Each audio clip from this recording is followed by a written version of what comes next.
दोस्तों career hauntings के हमारे यूट्यूब चैनल में आप सभी का स्वागत है। आज हम क्लास 11 की सेकंड वीडियोस लेकर आ रहे हैं। इस वीडियोस में हम बेसिक ये डिस्कस करने वाले हैं कि किसी ट्रांजेक्शन्स को कैसे रिकॉर्ड करते हैं और ट्रांजेक्शन होता क्या है बेसिकली। इसके प्रीवियस वीडियोज़ में हमने डिस्कस किया था कि जो बेसिक अकाउंटिंग कंसेप्ट है, पहले से हमने डिस्कस किया था कि अकाउंटिंग कंसेप्ट क्या होते हैं उसके बारे में। उसके बाद हमने डिस्कस किया था कि जो वेरियस अकाउंटिंग कंसेप्ट हैं वो उसके बारे में एक एक करके हमने डिस्कस किया था।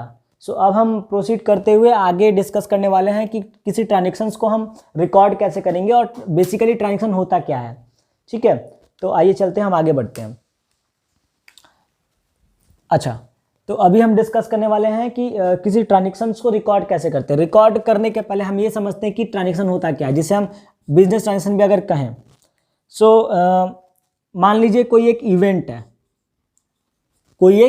इवेंट का मतलब होता है कि कुछ भी, एनीथिंग, जो भी हमारे साथ होता है, जो भी ऑकर्ड होता है वो एक इवेंट होता है। हैपनिंग ऑफ समथिंग इवेंट है। अब ये इवेंट हम ये चेक करेंगे कि ये इवेंट क्या मॉनेटरी टर्म्स में है। सबसे पहले हम ये चेक करेंगे क्या ये मॉनेटरी टर्म्स में है। तो अगर आंसर है हाँ, यस, ये मॉनेटरी टर्म्स में है, तो फिर हम ये देखेंगे कि क्या इसका इम्पैक्ट जो है हमारे बिजनेस में पड़ रहा है क्या। अब इम्पैक्ट पड़ रहा है कि नहीं, कैसे हम पता करेंगे। तो हम ये देखेंगे कि हमारे बिजनेस में जो एसेट है, लायबिलिटी है, एक्सपेंस है, इनकम है, कैपिटल है, जो कुछ भी हमारे जो मॉडर्न रूल में हमने बताया था उस पे आइदर वो बढ़ रहा है, घट रहा है। अगर ऐसा हो रहा है तो यानी इम्पैक्ट पड़ रहा है, और अगर मॉनेटरी टर्म्स में है प्लस उसका इम्पैक्ट भी हमारे बिजनेस के ऊपर पड़ रहा है, तो हम ऐसे इवेंट को बोलते हैं बिजनेस ट्रांजेक्शन। ऐसे इवेंट को हम क्या बोलते हैं? Business transaction. और ऐसे ही ट्रांजेक्शन्स को हम, सिंस इसका इम्पैक्ट हमारे बिजनेस में पड़ रहा है, तो हमें बिजनेस में इसको रिकॉर्ड करना होगा। ठीक है, तो बिजनेस ट्रांजेक्शन क्या होता है? ऐसा इवेंट जिसे हम मॉनेटरी टर्म्स में मेजर कर सकते हैं और जिसका इम्पैक्ट हमारे बिजनेस पे हो, तो ऐसे इवेंट को हम बिजनेस ट्रांजेक्शन्स बोलेंगे। ठीक है, तो ये हमारा हो गया कि हाँ, बिजनेस ट्रांजेक्शन क्या होता है। अब हम बात करते हैं कि मान लीजिए कोई एक ट्रांजेक्शन हुआ। मान लीजिए मैंने बिजनेस में एक फर्नीचर खरीदा, बिजनेस के लिए, अपने ऑफिस में बैठने के लिए मैंने एक फर्नीचर खरीदा। ठीक है, अब आप समझिए कि हम जब फर्नीचर खरीदेंगे तो हम ऐसे तो नहीं बोल दे रहे कि हाँ मैंने फर्नीचर खरीद लिया। अभी क्या होगा, इमेजिन कीजिए आप कि हाँ भाई, आप दुकान पे जाइएगा, शॉप में जाइएगा, उसको बोलिए कि भैया मेरे को फर्नीचर चाहिए, आपको फर्नीचर मिलेगा। आप उसको आइदर पेमेंट कर दोगे या बोलोगे कि भैया उधार में हम बाद में पेमेंट करेंगे। तो वो एक आइदर कैश या क्रेडिट, यहाँ पे एक ट्रांजेक्शन हो रहा है, राइट। तो अब ये फर्नीचर आपके पास आ गया, साथ में आपको कुछ देगा। हाँ बिल्कुल, सिंस ये मॉनेटरी टर्म्स में पता करना है तो क्या देगा वो? इनवॉइस देगा, बिल देगा, कुछ तो देगा ना। आपको पता कैसे चलेगा 10 रुपए का है, 5 रुपए का फर्नीचर कितने का, आपको कैसे पता चलेगा? आपको तो पता करना पड़ेगा ना कि कितने का है। तो वो मान लीजिए एक आपको इनवॉइस देगा या बिल देगा, मान लीजिए। अब ये बिल क्या काम है, आप बताइए, बिल का क्या काम है? बिल का काम ये है कि सबसे पहले ये बताएगा कि भैया ये कितने रुपए का है, और क्या बताएगा कि भैया ये बिल में लिखा रहेगा कि आपने फर्नीचर खरीदा, और क्या लिखा रहेगा, आपने किससे खरीदा। तो ये बेसिक जानकारी इस बिल्स में रहेंगी। ठीक है, और ये एक एविडेंस का काम कर रहा है कि आपने, हाँ भैया आपने फर्नीचर खरीदा है। अब मान लीजिए कोई क्वेश्चन ही रेज कर दे कि भैया आपने फर्नीचर खरीदा नहीं है, तो आप दिखा पाओगे ना कि देखो भाई बिल है मेरे पास, मैंने फर्नीचर खरीदा है। तो ये एक एविडेंस की तरह काम करता है। ये जो इनवॉइस है एक एविडेंस की तरह काम करता है कि हाँ ये ट्रांजेक्शन हुआ है, ये फर्नीचर खरीदने का जो ट्रांजेक्शन है ये हुआ है। तो इसको हम बोलते हैं सोर्स डॉक्यूमेंट। इसको हम क्या बोलते हैं? Source document. सोर्स डॉक्यूमेंट का मतलब होता है, ये जो सोर्स डॉक्यूमेंट है ये एज एन एविडेंस एक्ट करता है, एक्ट एज एन एविडेंस। ये एविडेंस की तरह काम करता है। क्या एविडेंस का काम करता है? कि कितने रुपए का है, क्या खरीदा गया है, किससे खरीदा गया है, ये बेसिक जानकारियां इस सोर्स डॉक्यूमेंट में रहती हैं। तो सोर्स डॉक्यूमेंट क्या होता है? सोर्स डॉक्यूमेंट एक ऐसा डॉक्यूमेंट है जो एविडेंस की तरह काम करता है, जिसमें बेसिक जानकारियां रहती हैं कि भैया नेचर ऑफ ट्रांजेक्शन क्या है, कितने रुपए का है, ठीक है, कौन से पार्टी के साथ ट्रांजेक्शन हुआ, ये सारी बेसिक जानकारियां सोर्स डॉक्यूमेंट में रहती हैं। हमने बात कर लिया कि सोर्स डॉक्यूमेंट होता क्या है। अब मुझे पता चल गया मेरे को ये ट्रांजेक्शन हुआ, बिजनेस ट्रांजेक्शन, क्योंकि बिजनेस में फर्नीचर आ रहा है, बिजनेस को पेमेंट करना है, या फिर बिजनेस ने कैश में लिया होगा तो पेमेंट कर दिया होगा, तो ये एक बिजनेस ट्रांजेक्शन हुआ। अब मेरे को सोर्स डॉक्यूमेंट क्या मिला, मेरे को टैक्स इनवॉइस मिल गया या बिल वगैरह जो कुछ भी है मेरे को मिल गया। अब मैं बिल का करूंगा क्या, अब मैं वो बिल को लेके वाउचर बनाऊंगा। मैं क्या बनाऊंगा, वाउचर बनाऊंगा। अकाउंटिंग एंट्री करने के पहले बिजनेस में क्या होता है, वाउचर बनता है। पहले ये डिसाइड होता है कि भैया हमको डेबिट क्या करना है, क्रेडिट क्या करना है, कितने रुपए का। बिल और वाउचर अलग अलग होता है। बिल आउटसाइड पार्टी से मिलता है हमें, वाउचर हम खुद बनाते हैं, अपने बिजनेस के इंटरनल डॉक्यूमेंट होता है। तो अब हम बात करें तो ये हमारे वाउचर में क्या डिटेल रहेगा, वाउचर नंबर रहेगा, कौन सा अकाउंट को हम डेबिट कर रहे हैं, कौन सा को क्रेडिट करना है वो रहेगा, कितने रुपए का है, सारी जानकारियां रहेंगी, कब ये वाउचर प्रिपेयर हो रहा है, सारा चीज रहेगा इसमें। तो ये बिल रहेगा, साथ में वाउचर रहेगा। अब वाउचर बन गया, वाउचर बनने के बाद हमें पता चल गया कि हमको डेबिट क्या करना है, क्रेडिट क्या करना है, सारी चीज बेसिक जानकारियां यहाँ पे आ गई हैं। अब हम इसके बाद क्या करेंगे, इसको हम रिकॉर्ड करेंगे। तो हम जब रिकॉर्ड करेंगे तो इसको सबसे पहले जर्नल में रिकॉर्ड करेंगे। जर्नल एक बुक है, एक अगर हम बात करें तो रजिस्टर की तरह काम करता है जर्नल। इसमें हम डे बाय डे जैसे जैसे सिक्वेंसली ट्रांजेक्शन्स होते रहते हैं, एक एक करके हम रिकॉर्ड करते हैं, सारे ट्रांजेक्शन हम यहाँ पर रिकॉर्ड करते हैं। तो इस बुक को हम जर्नल बुक बोलते हैं। तो और सिंस ये फर्स्ट टाइम यहीं पर रिकॉर्ड होता है तो इसको हम original entry, books of original entry भी बोलते हैं। तो हम यहाँ पे वाउचर बनने के बाद यहाँ रिकॉर्डिंग कर देते हैं। अब हमारा नेक्स्ट स्टेप ये रहेगा कि भैया वाउचर जो बनता है इसमें हम देखते हैं कि एक डेबिट हो रहा है, क्रेडिट हो रहा है। तो भैया हमको पता कैसे चलेगा कि हम क्या डेबिट करेंगे, क्या क्रेडिट करेंगे। तो मैंने अपने प्रीवियस वीडियोज में इसको लेकर डिस्कस किया था कि दो रूल्स हैं। एक आपका गोल्डन रूल है, मैं पहले मिटा लेता हूं इसको। एक हमारा गोल्डन रूल है जो हमें यह बताता है कि कौन से अकाउंट को कब डेबिट करना है, कौन से अकाउंट को कब क्रेडिट करना है, अकाउंट कितने तरीके का होता है। वैसे ही एक हमारा मॉडर्न रूल है, एक हमारा गोल्डन रूल है और एक हमारा मॉडर्न रूल है। गोल्डन रूल में अकाउंट्स मैंने डिस्कस किया था ऑलरेडी, दो तरह का होता है, पर्सनल, इम्पर्सनल। तो मैं डायरेक्टली लिख रहा हूं कि एक होता है आपका पर्सनल, एक होता है आपका रियल, एक होता है आपका नॉमिनल। ठीक है, ये आपका गोल्डन रूल के हिसाब से अकाउंट्स हो गए। यहां पे मॉडर्न रूल में क्या होता है, एसेट होता है, लायबिलिटीज होती हैं, कैपिटल, इनकम, एक्सपेंस। अगर आप ड्राइंग लिखना चाहें तो ड्राइंग लिख सकते हैं। तो ये यहां पे अकाउंट्स हो गए। ठीक है, अब हम यहां पे रूल क्या है, पर्सनल अकाउंट, हम जो रिसीवर है उसको डेबिट करते हैं, रिसीवर को हम डेबिट करेंगे, और जो रिसीव करता है उसको डेबिट करते हैं, और गिवर जो होता है उसको क्रेडिट करते हैं। ठीक है, वैसे ही रियल अकाउंट में जो आता है उसको डेबिट करते हैं, जो जाता है उसको क्रेडिट करते हैं।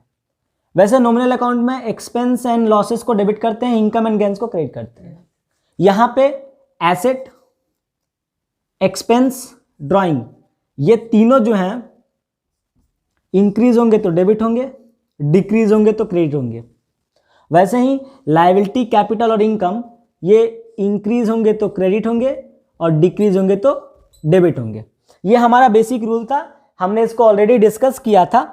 ठीक है, तो इस रूल्स को फॉलो करते हुए हम ट्रांजेक्शन्स को देखते हैं, वहां पे कौन कौन से अकाउंट्स इन्वॉल्व हैं, कौन कौन से अकाउंट्स में से किसको हमको लेना है, किस अकाउंट को डेबिट करना है, किस अकाउंट को क्रेडिट करना है। ये बेसिक हम इस रूल्स को फॉलो करके करते हैं। ठीक है, तो मैंने ऑलरेडी ये बोर्ड पे कुछ एग्जांपल्स लिख के रखा है मैंने। तो आइए हम एक एक करके डिस्कस करते हैं कि कौन से अकाउंट को डेबिट करेंगे और क्यों करेंगे। ठीक है, तो हम बात कर रहे हैं, मैं एक बार फिर से बता दूं, हम बात कर रहे हैं कि ट्रांजेक्शन को हम रिकॉर्ड जो करेंगे ना, तो रिकॉर्ड तो कर देंगे, हमको पता है इसको डेबिट करना है, इसको क्रेडिट करना है। लेकिन जब हम वाउचर बनाते हैं तो हम वहाँ लिखते हैं ना कौन सा अकाउंट डेबिट होगा, कौन सा अकाउंट क्रेडिट होगा, वो हम आइडेंटिफाई कैसे करेंगे, हम उसके बारे में अभी डिस्कस कर रहे हैं। ठीक है, चलिए, सो मैं इसको मिटा देता हूँ। अब हम एक एक करके, यहाँ बोर्ड पे आप लोग को ट्रांजेक्शन्स दिख रहे होंगे, एक एक करके हम डिस्कस करने वाले हैं कि उसमें कौन सा अकाउंट डेबिट होगा और कौन सा अकाउंट क्रेडिट होगा।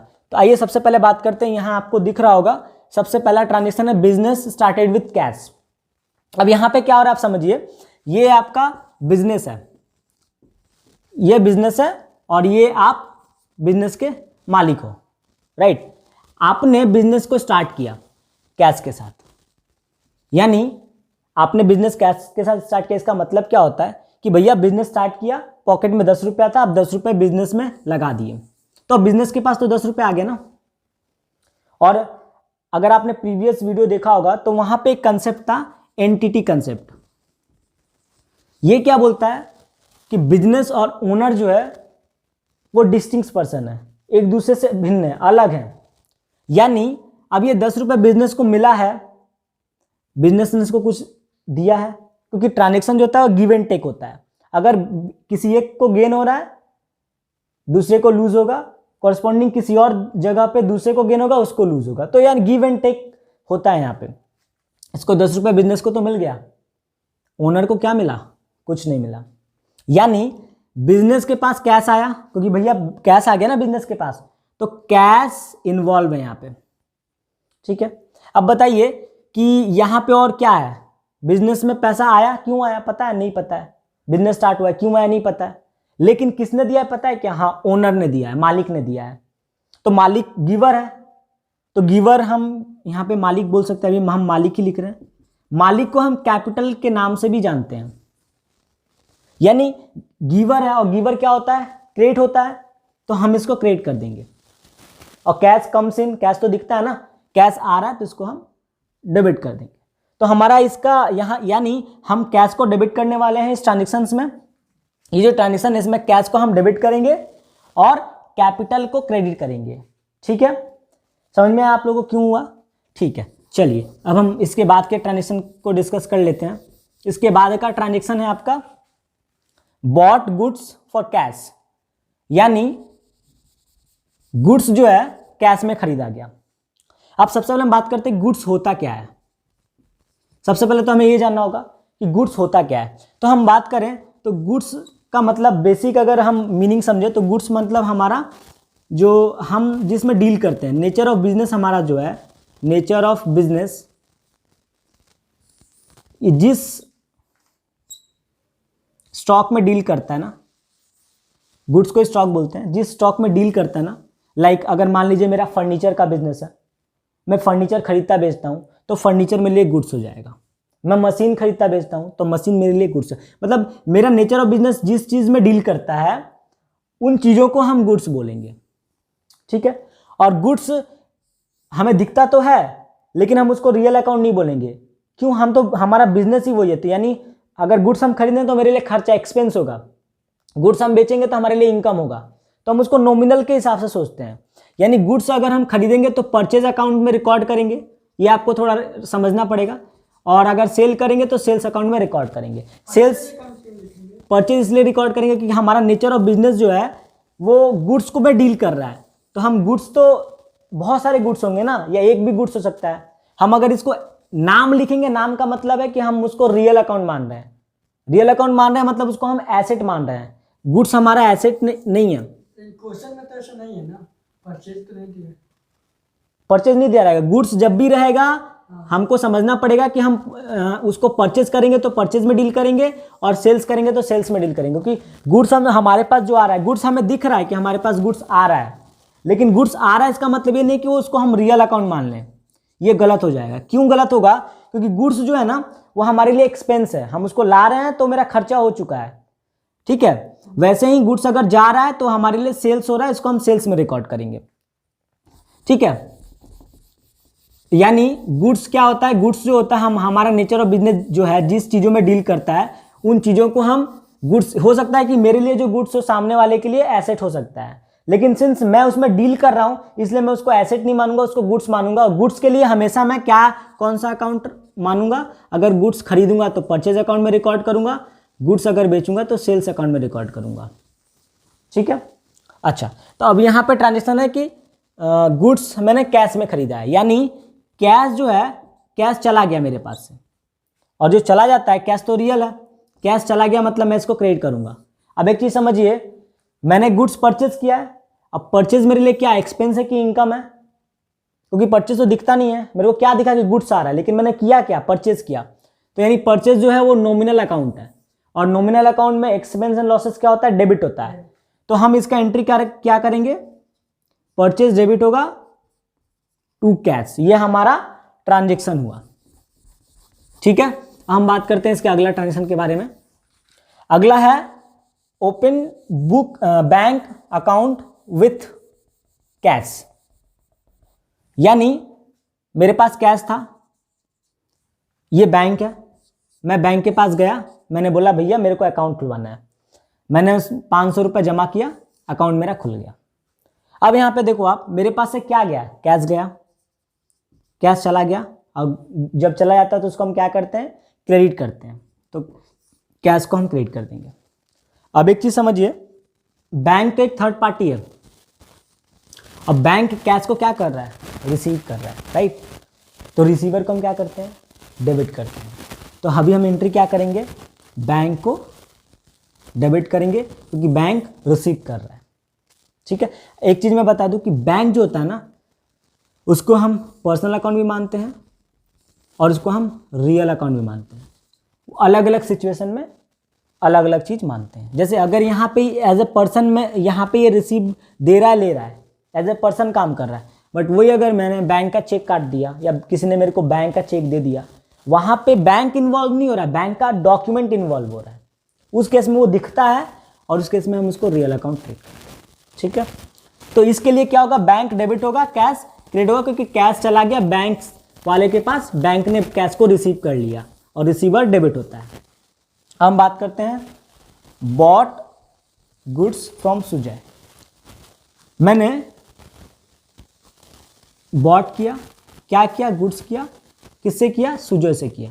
तो यहाँ पे देखिए बॉट जो है, मैंने पहले बोला गुड्स अगर खरीदेंगे तो हम परचेज अकाउंट यूज करेंगे, तो एक अकाउंट तो यहाँ पे परचेज इन्वॉल्व है।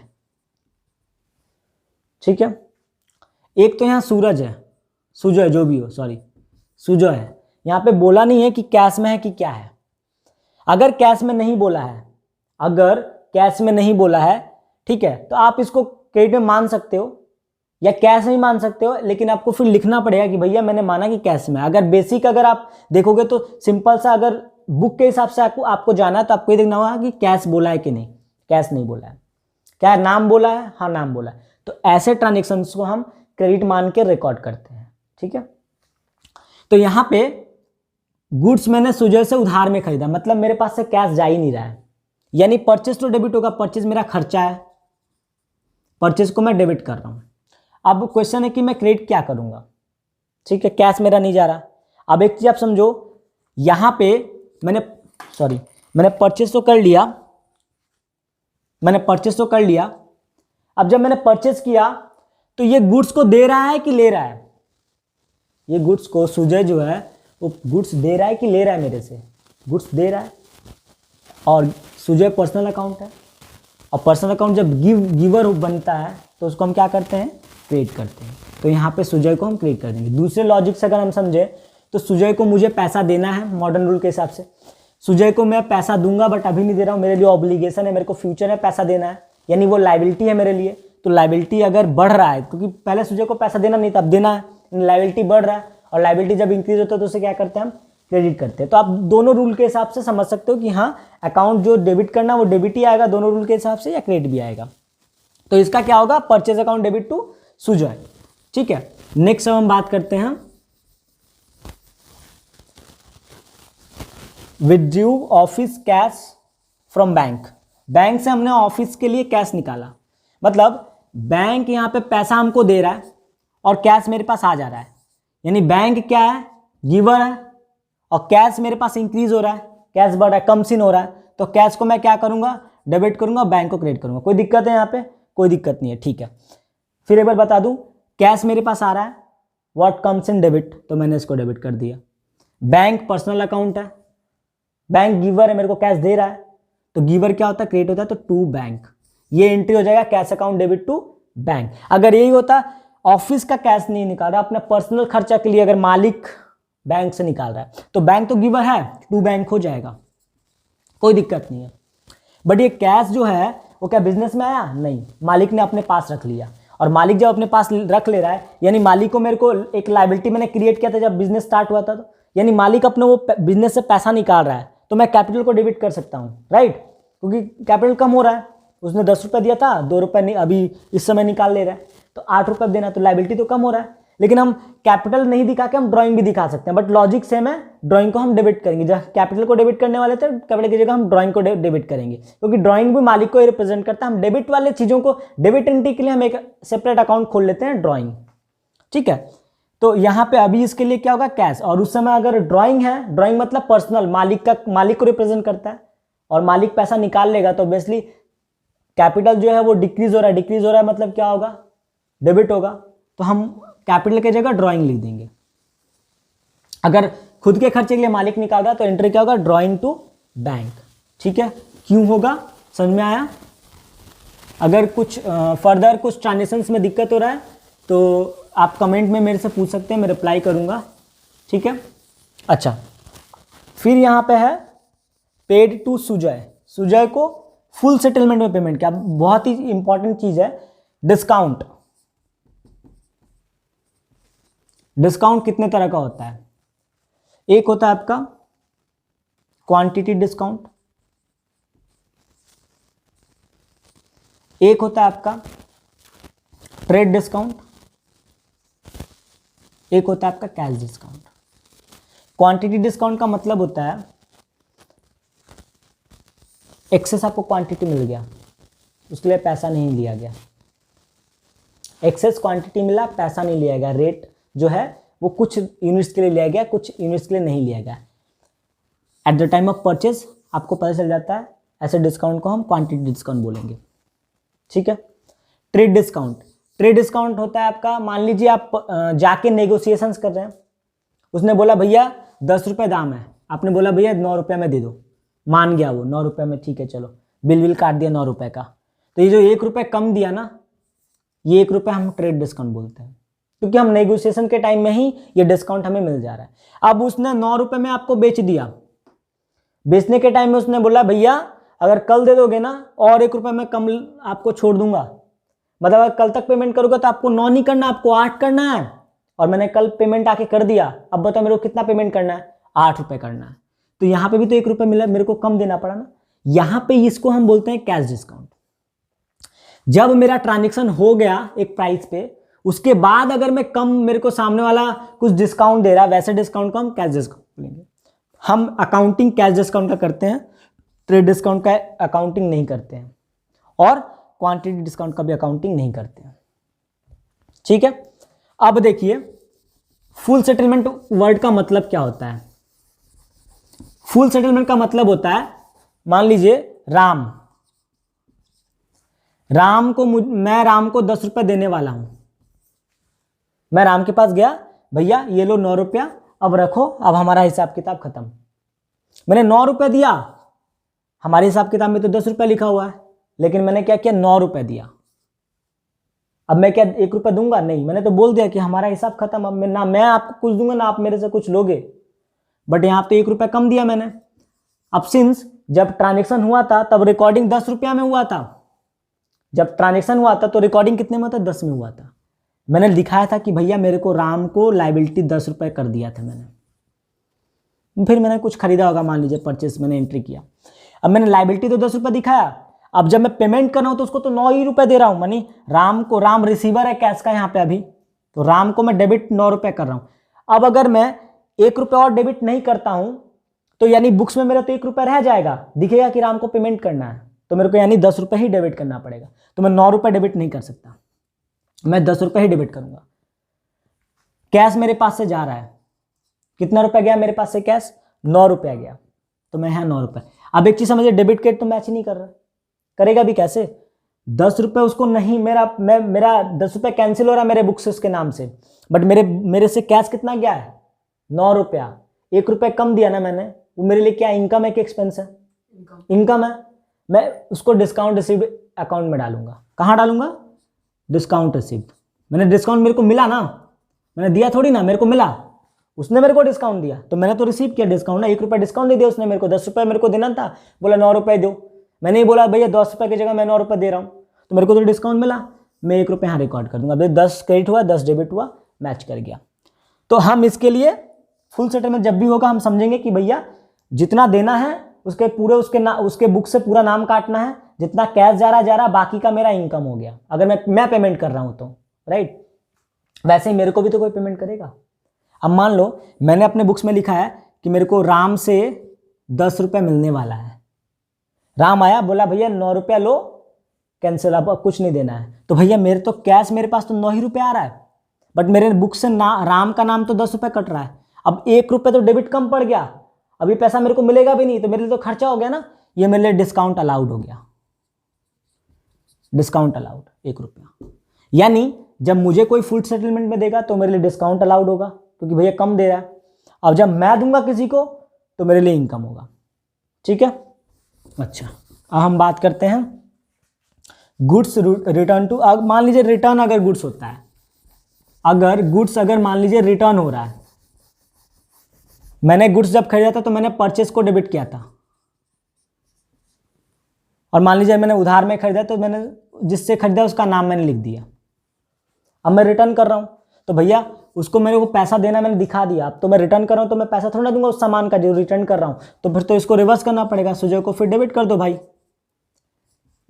तो परचेस को भी डेबिट क्रेडिट कर दूं? नहीं, आप परचेस को क्रेडिट नहीं करोगे, आप परचेस के नाम से ही रखोगे, बट एक अलग से अकाउंट बना लो ना रिटर्न, कि भैया सारा रिटर्न वहीं पर रिकॉर्ड होगा।